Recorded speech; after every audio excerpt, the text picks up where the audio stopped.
Hi, it's Ben at Summit, the Summit Lighthouse, and I'm a member of Fraternal Holy Orders there at the church in Montana. And in reviewing my videos as a reminder for people entering, and again, as always, please forgive me if I'm being repetitious. The purpose of the videos really is to try to track the evolving teaching. Truly, there's some information that is coming through my part of the messengerial mantle that I know is accurate, and I know whether or not it's going to be part of the full church in Montana. I'm not sure. I think it's the true teaching. You know, the information about Syria that I receive, I know is germane and vital. I don't think that the ranch. I don't think that it's like a schism, though. The difference between Temple of the Presence and Church Universal and Triumphant is that the Temple of the Presence has information that they promulgate as being accurate and current, the best, newest theosophic information, or the best parts of progressive revelation. And we don't say that at the ranch, and for good reason, is that we believe that Mother is still messengerially in charge. And all their information has to be vetted by ranch authorities in order for it to be considered valid. I do support that attitude towards TOP, but there has been information from Temple of the Presence that was released that I know is valid and current, that has not been promulgated, published, presented to the public, the church public, other than by way of my holy orders.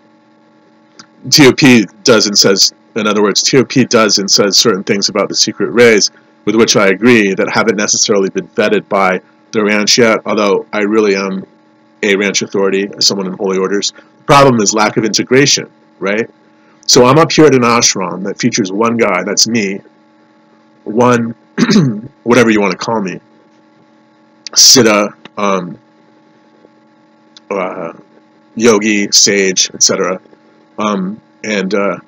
So it's Church Universal and Triumphant TSL, new information, but it's up here in Maine in the middle of rampant poverty and legal problems.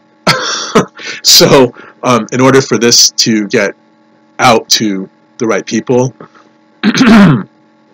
we should start planning, I don't know, trips to South America or Mexico, anywhere in the U.S. that needs some support.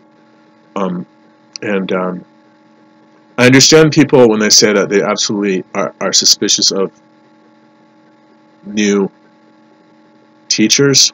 That's correct, to be cautious with regard to new teachers, but I think that the information that I have, which is limited, it's not as if I say that 50% of the information at CUT is wrong or outdated. I think the information is current up until maybe several years ago.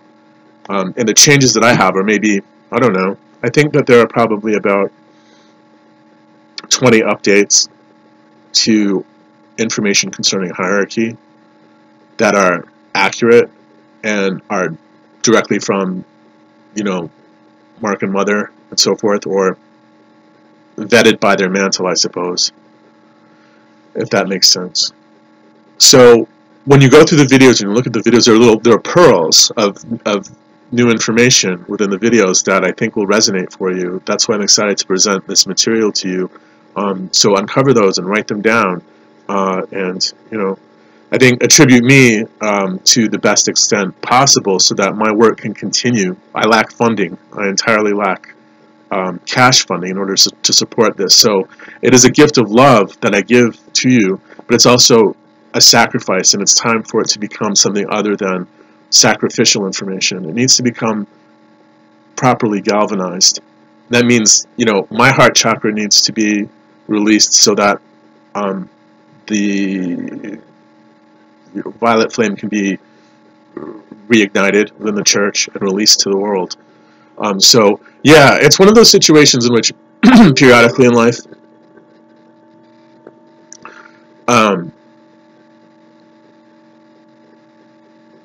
there are people out there in the world who need assistance, and there are other people who can provide assistance. And some individuals are equipped so that they're looking for a way to help other people. And in our church in particular, because we're so dedicated to the service path, let's face it, everybody at CUT is so, I think, is properly oriented towards God, and everyone at CUT is facing the sun.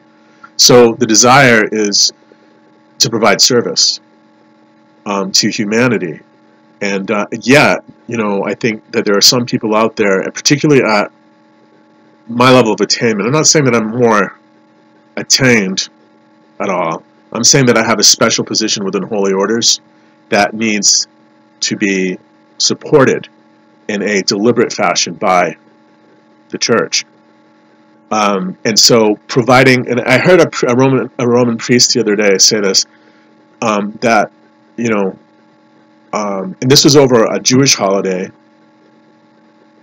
I can't remember which one, but I think it was Yom Kippur. But the message was, and actually maybe it was Passover, I'm not sure, but the message was, you help yourself in your own community by helping other people. So if you yourself are in need as a person in CUT or TSL, you know that you need to grow in a certain area, helping me is one way to do that. It's really helping yourself. That was the message from the priest. It's in order to improve your own situation, sometimes get out and actually help yourself, help one other person who needs a hand up, and you're actually helping yourself. Now you help another person because it's the right thing to do, but it also generates positive karma and enables you to go in a better position on or rather for you to take a better path in your own personal unfoldment. So I'm one of those people who needs quote unquote help. And the help I need is the help, cash assistance or some sort of arrangement by which I can live independently and freely. I don't care where I live. It doesn't matter to me. So, I'll live across the street from you in India. I'll live across the street from you wherever it is. But I need to move, and I need to own a small, modest house, even if it's a trailer.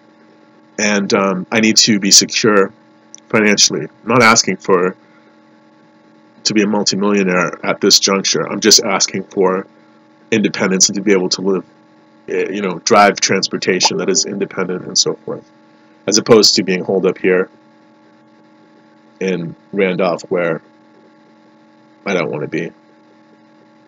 And it's not safe. If you look at my legal, or if someone wants to come forward and offer pro bono legal support, and is able to get one of my cases directly into the courts and to engage the courts directly and to say, okay, I will protect you as your lawyer and your right to impart legal information to me, and we will take this up in court, and that's how we will settle this problem. It's either that or finance to move to a trailer, small house, and to reinitiate my driver's license, and so on.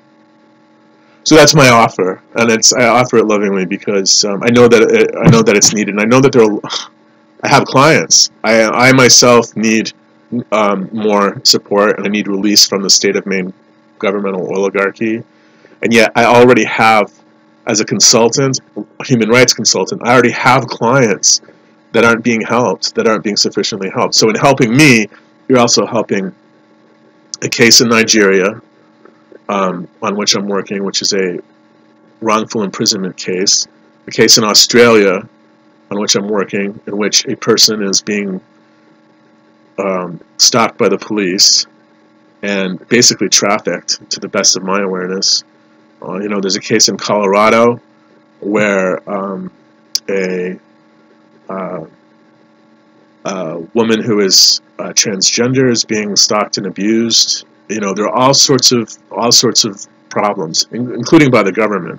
And so we need to get moving forward in order to help each other and to help the world and so on. So that's what I'm working on presently. I adore CUT. I don't want to be apart from CUT, but I need support. Also, look at my video on that I will post on Amy Semple McPherson, because there is a church up here. If CUT really wanted to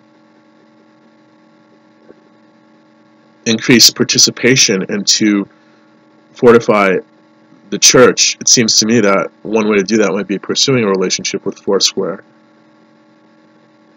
Church. I'm investigating that right now and listening to the pastors in Maine. Really briefly, Amy Semple McPherson is an embodiment of Mary Magdalene, according to us, and yet she has a church here, and there's no CUT or TSL up here, but there's a Foursquare up here. They're only Christian. It's interesting. It's totally interesting, because it's Mary Magdalene's church up here in Maine. It's only Christian, and it doesn't have the other paths at all. Now, I'm not saying that they should be stripped of their independence. I'm not saying that they're not a fantastic church, as they are. I'm torn, because I feel, and I'm using them as an example. Whether or not they ever want to affiliate with us is another story.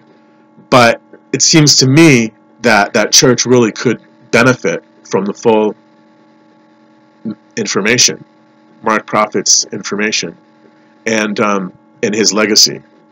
And I think that it could be that that's what they want. They don't want that, obviously.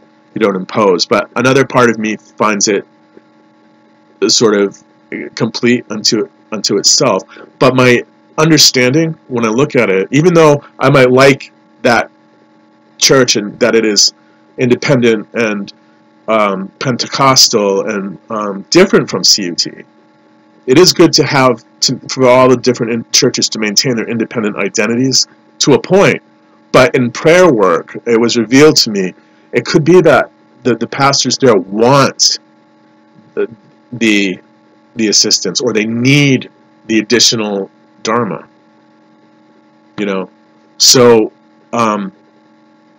my theory is that it's missing us. That particular church is again, it is totally overwhelmingly Christian and Roman Catholic up here, with very little support for people on the other paths. There's a synagogue. I've never even been to the synagogue in Augusta. I couldn't even tell you where it is, and I've been forced to live in this area for years. So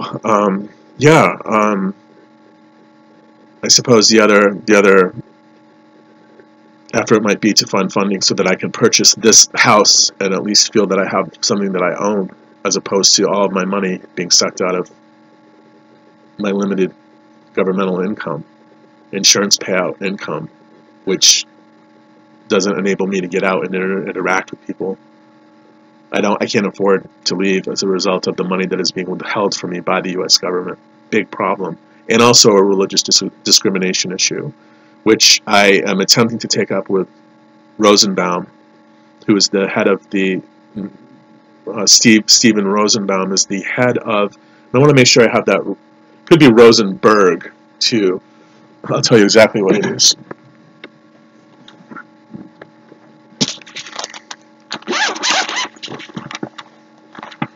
He's the head of the special litigation section of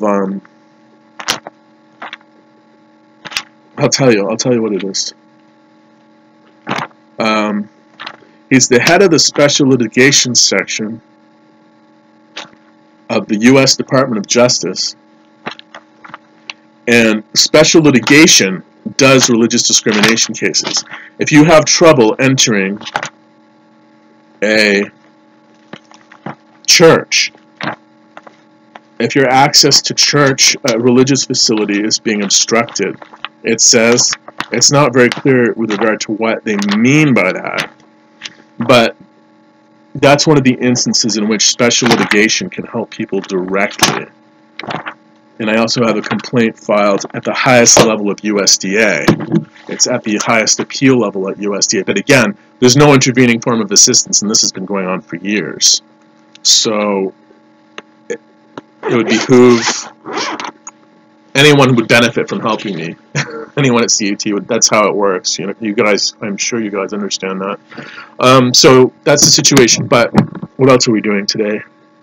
Right, I was going to give you some Marian information in the next video, so this is basically prefatory for that. I'm trying to get into the headspace to be able to impart Marian information to you, and I think through that we will attempt to find a better solution to the CUT diaspora, correct? Like the Jews.